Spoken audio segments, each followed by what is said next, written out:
ఈ video Varanasi introduction trailer part 3 continuation. Part 3 చూస్తేనే మీకు ఈ వీడియో క్లియర్ గా అర్థమవుతుంది.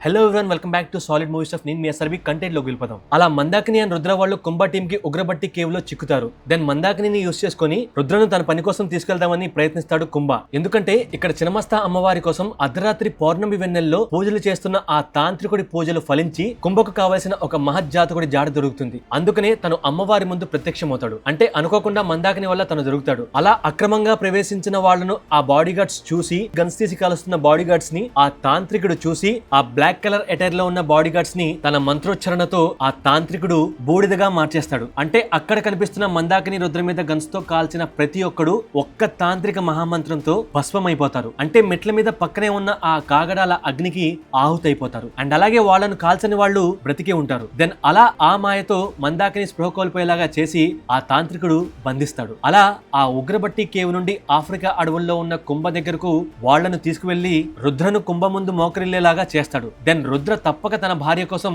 కుంభతో వెళ్లడానికి సిద్ధమవుతాడు. అంటే వాళ్ళు వెళ్తున్నది త్రేతాయుగానికి, అది కూడా మృత సంజీవిని కోసం మాత్రమే అని చెప్పి వెళ్తారు. అది సాధిస్తే కుంభ అందరిలాగా నార్మల్ గా అవగలడు. అలా కుంభ చిన్నప్పటి నుండి తయారు చేసిన టైం ట్రావెలింగ్ వస్తువు ద్వారా త్రేతాయుగంలో సరిగ్గా తెల్లవారుజామున ఇంకొన్ని ఘడియల్లో శ్రీరాములు వారు కుంభకర్ణుణ్ణి వధిస్తారు అన్నప్పుడు వాళ్ళు లంకా నగరంలోని ఒక విశాలమైన ప్రదేశంలో చుట్టూ చెట్లతో గుబురుగా కప్పబడిన ప్రదేశంలో ల్యాండ్ అయ్యి అక్కడి నుండి ఎగ్జాక్ట్ గా ఆ రథం ఎక్కడుందో రుద్రకు కుంభ చెప్తాడు. అలా రుద్రను కుంభ తీసుకెళ్తూ ఉంటాడు. అంటే ఇంద్రజిత్ రథం ఉన్న ప్రదేశానికి ఎగ్జాక్ట్ గా రుద్రను తీసుకెళ్లమంటాడు కుంభ. అలా ఇంద్రజిత్ రథాల్లో ఒక్కటైన దాన్ని రుద్ర ఎక్కి వెనకాల కుంభ కూర్చున్న చైర్ ని అంటి పెట్టుకుని పోనిస్తాడు. అంటే వాళ్ళు లంకా నగరంలో దిగిన సమయంలో చీకటిగా ఉంటుంది. ఇంకొన్ని ఘడియల్లో తెల్లవారుతుంది అనే సమయంలో వాళ్ళు చీకట్లో ఎవరికీ కనపడకుండా బయటకు వచ్చి యుద్ధ భూమిలోకి రాగానే హనుమంతుల వారి దర్శనం జరుగుతుంది. అలా ఆ రథాన్ని ఆయన తోక మీదకు పోనించి అడవి వైపుగా దిగుతారు. అలా దిగగానే కుంభకర్ణ వధ జరుగుతుంది. దెన్ వాళ్ళు వెరీ స్పీడ్ గా ఆ అడవిలోకి ప్రవేశించి ఆ యుద్ధ భూమికి దూరంగా పయనించి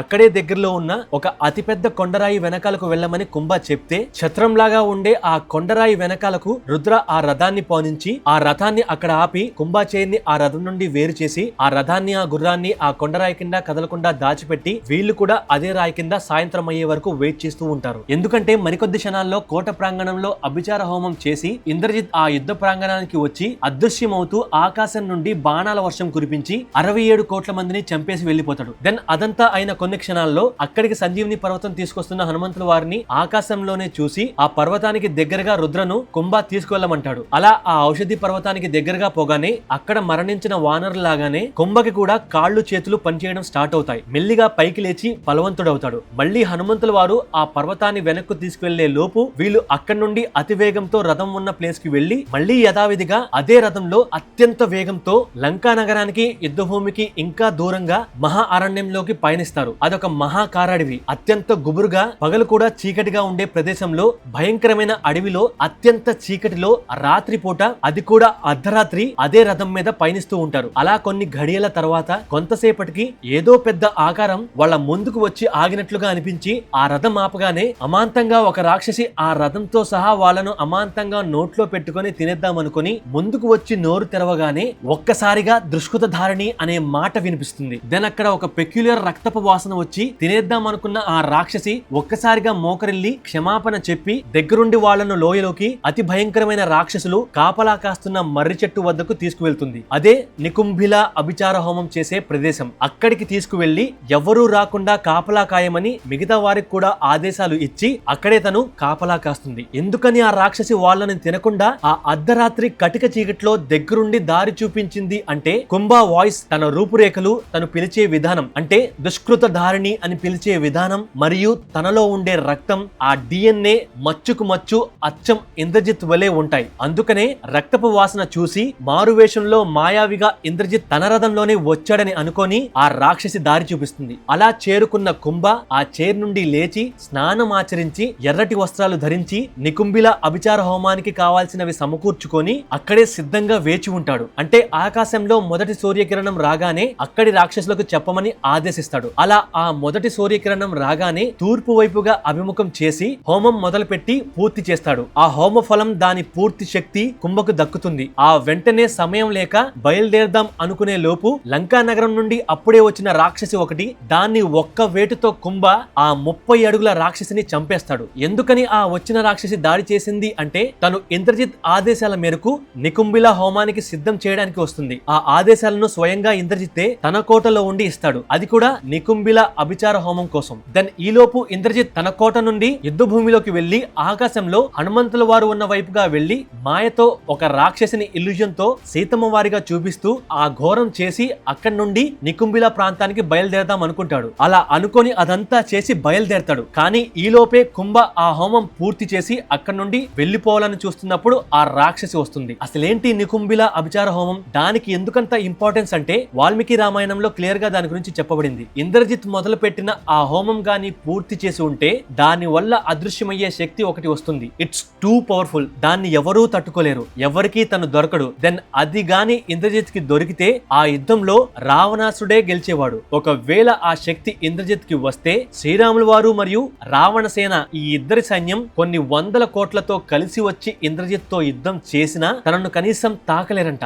అంత పవర్ ఇంద్రజిత్ కి వస్తుంది. కానీ ఎప్పటికైనా ధర్మమే గెలుస్తుంది. అలా తన అన్న కొడుకు సీతమ్మ వారిని ఇల్యూజన్ గా చేసి నికుంభిల అభిచార హోమం మొదలు పెట్టడానికి వెళ్తున్నాడు అని విభీషణుడు పసిగట్టి శ్రీరాముల వారికి చెప్తే దెన్ హనుమంతుల వారు అంగదుడు, లక్ష్మణుడు, విభీషణుడు వానర సైన్యంతో ఆ దట్టమైన అరణ్యంలోకి వెళ్లి ఇంద్రజిత్ యొక్క తలామొండం వేరు చేస్తారు. సో త్రేతాయుగంలో నికుంభిల అభిచార హోమం చేసి బలవంతుడై శ్రీరాముల వారిని ఓడించి ఇంద్రజిత్ ఈ సమస్త విశ్వాన్ని పాలిద్దాం అనుకుంటాడు. కానీ తలామొండం వేరై చనిపోతాడు. అలా తను కన్న కల కలగానే మిగిలిపోతుంది. దెన్ ఫిక్షనల్ గా కలియుగంలో తన డిఎన్ఏ కలిగిన తన రూపమే కలిగిన ఒక మనిషి మైండ్ లోకి త్రేతాయుగంలో ఉన్న ఇంద్రజిత్ బ్రతికున్నప్పటి ఆలోచనలు, లంకా నగరపు జ్ఞాపకాలు తదేకంగా తనకు కలలాగా వస్తూనే ఉంటాయి. అప్పుడు కుంభ తనే ఇంద్రజిత్ అని నమ్మడం మొదలు పెడతాడు. ఇదే విషయం ఎవరికైనా చెప్తే అది నమ్మరు, నవ్వుతారు. కానీ తను గట్టిగా అనుకొని త్రేతాయుగానికి వెళ్లి సంజీవిని శక్తిని పొంది నికుంభిల అభిచార హోమం కూడా చేసి అజేయుడై మళ్లీ తిరిగి ఇక్కడికి వస్తే దెన్ అతన్ని ఎవ్వరూ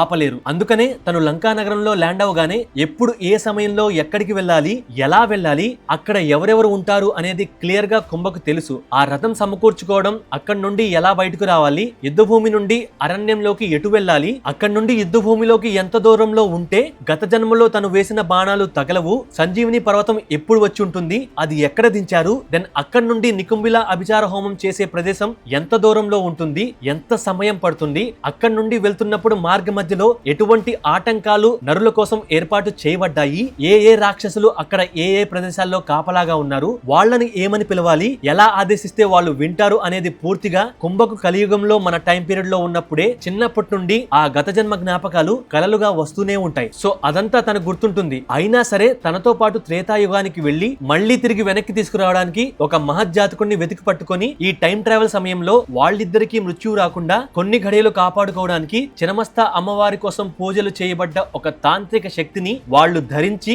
ఈ టైం ట్రావెల్ స్టార్ట్ చేస్తారు. కానీ టైం ట్రావెల్ అనేది లిమిటెడ్ టైం లోనే జరిగిపోవాలి. అంటే 2027 లో స్టార్ట్ అయ్యి ఎగ్జాక్ట్లీ 24 అవర్స్ లోపు తిరిగి ఇక్కడికి వచ్చేయాలి. లేదా టైం ట్రావెల్ కోసం యూజ్ చేస్తున్న ఆ పవర్ అండ్ ఆ టెక్నాలజీ సరిపోదు. అంటే కొన్ని గంటలు మాత్రమే ఆ పవర్ సోర్స్ సరిపోతుంది. అలాగే సైన్స్ తో పాటు 2027 లో ఉన్న సూపర్ న్యాచురల్ ఎలిమెంట్స్ ని కూడా వాళ్ళు ఫ్యూయల్ గా యూజ్ చేసి ఉండొచ్చు. లైక్ అంటార్టికాలోని రాస్ ఐ షెల్ఫ్ లో కుంభ మనుషులు రుద్ర వెనకాల పడుతున్నట్లుగా కనిపిస్తారు. అసలు వాళ్ళ ఆ ప్రదేశానికి వెళ్ళింది పురాతనమైన ఒక వస్తువుని వెతకడానికి. దాని వల్ల సూపర్ న్యాచురల్ పవర్, సైన్స్ కి అందని ఒక శక్తి దానిలో ఉంటుంది. అది టైం ట్రావెల్ ని స్టేబుల్ గా ఉంచి జస్ట్ ఇన్ సెకండ్స్ లో త్రేతాయుగంలో వీళ్ళు ల్యాండ్ అయ్యేలాగా పనిచేస్తుంది. అంటే స్టేబుల్ ల్యాండింగ్. సో అలా 2027 నుండి కోఆర్డినేట్స్ సెట్ చేసుకుని, అంటే space time drafting like 4D coordinates, gravitational drift ని క్యాలిక్యులేట్ చేయడం, ప్లానటరీ ఎలిమెంట్స్ చేసుకోవడం, లైక్ ఎగ్జాక్ట్లీ అనుకున్న ప్రదేశంలోనే దిగుతున్నామా అని చెక్ చేసుకోవడం, రొటేషనల్ టైమింగ్ ని నోట్ చేసుకుని ఇన్ని సంవత్సరాల్లో ఎన్ని రొటేషన్స్ వేసింది, యాక్సియల్ ప్రెసిషన్ ఏంటి, అండ్ ఫైనల్ గా కాంటినెంటల్ డ్రిఫ్ట్ ఇలాంటివి చెక్ చేసుకోవాలి. అంటే మనకు ట్రైలర్ లో 7200 BC అని చూపించారు. కానీ పురాణాల ప్రకారం 24th మహాయుగంలోని త్రేతాయుగంలో రామాయణం జరిగితే 28th మహాయుగంలోని కలియుగంలో మనం ఉన్నాం. దాని ప్రకారం చూస్తే అంటే గడిచిన ఇయర్స్ వచ్చేసి some 1.6 to 1.8 crore years. So ఇదంతా AI ని క్యాలిక్యులేట్ చేయమని అడిగితే ఆ ఇయర్స్ ని క్యాలిక్యులేట్ చేసి అప్రాక్సిమేట్ గా చెప్పింది. అంటే 1,60,00,000 సంవత్సరాల క్రితం రామాయణం జరిగింది. సో అంత వెనక్కు వెళ్తారు అని మూవీలో చూపిస్తారో లేక 7200 BC అని చూపిస్తారో నో ఐడియా. ఇన్ కేస్ ఏది చూపించినా గ్యాలక్సీస్ ఎన్లార్జ్మెంట్ ఇదంతా చూస్తే ఎర్త్ ఇప్పుడు మనం ఉన్న ప్రదేశంలో స్పేస్ లో ఒకప్పుడు ఉండదు. సో అవన్నీ పిన్ పాయింట్ గా క్యాలిక్యులేట్ చేసుకొని స్టేబుల్ పవర్ తో సెకండ్స్ తో ఇక్కడ నుండి త్రేతాయుగానికి తీసుకువెళ్లి మళ్ళీ లిమిటెడ్ టైమ్ లో సేమ్ అదే పాసేజ్ లో అదే పోర్టల్ ద్వారా రిటర్న్ వచ్చే అంత పవర్ ని ఆర్గనైజ్ చేసుకొని ఆ టైం దాటితే పవర్ సరిపోక అది ఎప్పటికీ తెరుచుకోదు. సో అలాంటి హర్డల్స్ ని అన్నిటినీ ముందు పెట్టుకొని అలా వాళ్ళు వెళ్లి నికుంబిలా హోమం కంప్లీట్ అవగానే ఆ పోర్టల్ కంట్రోల్ వీళ్ళ చేతిలో ఉండదు కాబట్టి అది ఆటోమేటిక్ గా 24 hours లోపు ఎర్లీ మార్నింగ్ ఇంద్రజిత్ నికుంబిలా ప్రాంతానికి వచ్చే లోపు అదే ప్రాంతంలో ఆ పోర్టల్ తెరుచుకొని ఈ ఇద్దరు 2027 లో మణికర్ణిక ఘాట్ వద్ద పడిపోతారు. అంటే రిటర్న్ వచ్చేస్తారు. దెన్ అప్పటికే అంటే వీళ్ళు త్రేతాయుగానికి వెళ్లి వచ్చే లోపు ఆస్ట్రాయిడ్ సంభవి వారణాసిలో పడి గంగా నది ఎండిపోతుంది. అంటే ఆ ఉల్కకి సంబంధించిన గ్రహ శకలాలు ముక్కలుగా ప్రపంచం మొత్తం పడతాయి. అది నేచురల్ గా ముక్కలవుతాయా లేక ఎర్త్ మీద ఉన్న వాళ్ళు అలా చేస్తారో నో ఐడియా. బట్ అందులోని ఒక శకలం గంగా నదిలో మణికర్ణిక ఘాట్ లో పడి అక్కడ వాటర్ మొత్తం కొన్ని ఘడియలు ఆవిరైపోతాయి. దెన్ అప్పుడే వీళ్ళు త్రేతాయుగం నుండి రిటర్న్ వస్తారు. సో అలాంటి పవర్స్ తో ఉన్న కుంభను నరులెవరూ చంపలేరు. కానీ ఎటువంటి పవర్ నైనా ముఖ్యంగా బ్యాడెస్ట్ పవర్ ని ఆ మహాదేవుడు మాత్రమే అంతం చేయగలరు. సో కుంభను రుద్ర ఆ మహేశ్వరుడిగా మారి చంపేస్తాడు. కానీ రుద్రలోకి ఆ శక్తి ఎలా వచ్చింది అంటే ఫైటల్ BCలో వారణాసిలోని మణికర్ణిక ఘాట్ వద్ద కొంతమంది ఋషులు యజ్ఞం చేసి ఆ యజ్ఞ ఫలాన్ని అక్కడే పక్కనున్న గంగా నదిలో నిమజ్జనం చేస్తారు. ఆ యజ్ఞయాగాల ఫలమే ఆ మహా త్రిశూలం. కానీ దానికి శక్తి రావడానికి కారణం ఆ ఆస్ట్రాయిడ్ శాంభవి. ఆ ఉల్క సరిగ్గా 2027లోనే పడ్డానికి కారణం మణికర్ణిక ఘాట్ లో పడే ఒక ముక్కలో శాంభవి అమ్మవారు అంటే ఆ మహాదేవుని ధర్మపత్ని పార్వతీ అమ్మవారు తన శక్తిని ఉల్క ద్వారా కిందకు పంపించి ఎక్కడైతే యాగఫలం ద్వారా సిద్ధించిన ఆ త్రిశూలం నిమజ్జనం చేశారో అక్కడ ఆ ఉల్క పడి ఆ త్రిశూలానికి శక్తి వస్తుంది. అలా ఎప్పుడైతే ఆ త్రిశూలాన్ని ఈ రుద్ర ధరిస్తాడో మహానందీశ్వరుడు శంభో శివ శంభో నమ శివాయ అని అంటూ పరుగు పరుగున వచ్చి వాహనమవుతాడు. తడి ఇసుకలో నుండి తీసిన త్రిశూలం కాబట్టి రుద్ర చేతిలో ఉన్న ఆ త్రిశూలానికి తడి ఇసుక అంటుకొని ఆ నది మీద వీళ్ళు వెళ్తున్న స్పీడ్ కి ఆ తడి ఇసుక పొడిగా మారి ఎండిపోయి త్రిశూలం మీద నుండి రాలిపోవడాన్ని మనం గమనించవచ్చు. సో అది ట్రైలర్ లో క్లియర్ గా చూడొచ్చు. సో ఇలా అన్నిటిని ఇంటర్లింక్ చేసి డీటెయిల్స్ ని మన గెస్ వర్క్ ని థీరీస్ గా మార్చి ఇలా మీకు చెప్పాను. అందుకనే ఈ వారణాసి అనే టైటిల్ పెట్టారు, లింక్డ్ విత్ మహాదేవుడు శివుడు. అండ్ వారణాసి టైటిల్ మీద ఫస్ట్ అండ్ లాస్ట్ ఏ మీద ఒక గీత లాగా ఉంది. దాన్ని మ్యాక్రాన్ అని ఇంగ్లీష్ లో అంటారు. అలా ఏదైనా లెటర్ మీద ఉంటే దాన్ని లాంగ్ గా పలకాలి. లైక్ ప్రీవియస్ గా బాహుబలి టైటిల్ మీద ఏ అనే అక్షరం మీద ఇలాగే పెట్టారు. సో ఇంగ్లీష్ బాహుబలి టైటిల్ లో AA బదులుగా ఒక ఏ పెట్టి దాని మీద గీత పెట్టారు. సేమ్ ఇక్కడ కూడా తెలుగులో ప్రొనౌన్సియేషన్ ప్రకారం వారణాసి అని 2 ఏళ్ళు ముందు 2 ఏళ్ళు చివరన రాయకుండా వాటి మీద మ్యాక్రాన్ పెట్టారు. అది మూవీకి రిలేటెడ్ గా డిజైన్ చేయడం కోసం ఆ పైన పెట్టిన ఆ గీతల్ని ఫ్లాగ్ లాగా డిజైన్ చేశారు. అందుకనే మధ్యలో ఉన్న ఏ పైన ఫ్లాగ్ ఉండదు, ఆ చివర ఈ చివర ఏళ్ళ మీద ఫ్లాగ్ లాగా మ్యాక్రాన్ ని డిజైన్ చేశారు. అలాగే రణకుంభ సాంగ్ లోని లిరిక్స్ లో అసని పాతః జస్ర ప్రాకాళం ధిమిరలోక సమవాకారం గర్జించే పర్జన్యం అనే లైన్స్ ఉంటాయి. అంటే మెరుపు పాతాలతో థండర్ స్ట్రైక్స్ తో ఎల్లప్పుడూ కదిలే ఆగని చీకటి ప్రపంచంలా ఉండే రూపంతో గర్జించే మేఘం అని అర్థం. అంటే మేఘనాథుడు ఆకాశంలో ఉంటూ థండర్ బోల్ట్స్ లాంటి మెరుపులు లాంటి బాణాలు వేస్తూ అసలు ఎవరికి దొరకడు ఆగడు, తన మొహం చీకటి ప్రపంచం లాగా నల్లగా ఉంటుంది అని చెప్తున్నారు. అలాగే తన మొహంలో ఏనుగు దంతాలు ఎలాగైతే బయటకు వచ్చి ఉంటాయో మేఘనాథుడు అంటే ఇంద్రజిత్ కోరలు కూడా బయటకు వచ్చి అతి భయంకరంగా ఉంటాడంట. సో అతడు భయంకరమైన రాక్షసుడు అని ఈ సాంగ్ లోని లిరిక్స్ లో కూడా క్లియర్ గా చెప్పారు. అంటే సింపుల్ గా ఆ సాంగ్ లో కూడా తను ఇంద్రజిత్ అని క్లియర్ గా మెన్షన్ చేస్తున్నారు. సో మన ఎఫర్ట్స్ మీకు నచ్చితే ఫస్ట్ లైక్ కొట్టి దెన్ షేర్ చేసి సబ్స్క్రైబ్ చేయండి. అండ్ మన వీడియో నచ్చితేనే కదా లైక్ కొట్టేది, బట్ కామెంట్ అయితే ఖచ్చితంగా చేయండి. మీకు నచ్చినా నచ్చకపోయినా నచ్చిందనో నచ్చలేదనో హాయ్ అనో ఏదో ఒకటి మన వాళ్ళందరూ కామెంట్ చేయండి. Thank you, love you all.